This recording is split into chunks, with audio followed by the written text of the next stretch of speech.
In this video, you'll learn how to contact eBay customer support effectively.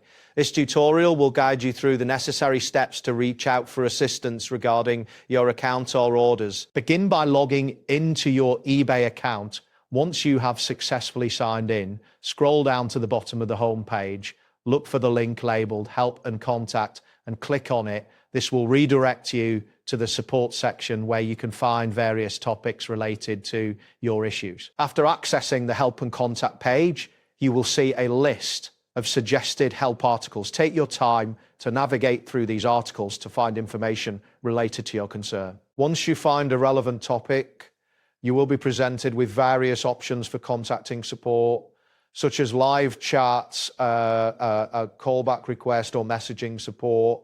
Choose the contact method that you prefer. Next, once you select your preferred contact option, you may be prompted to provide additional details.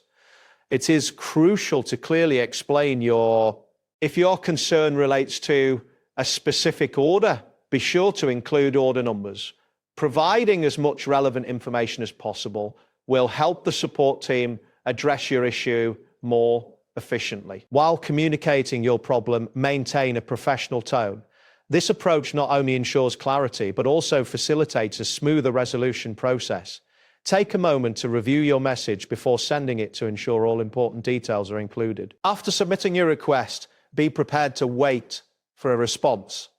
Depending on the method you chose, the wait time may vary. If you opted for live chat, you might connect immediately. However, if you selected a callback or messaging option, it may take longer to receive a reply. Be patient and check your email or notifications for updates from eBay. That wraps up today's guide. Thanks for watching and catch you in the next tutorial.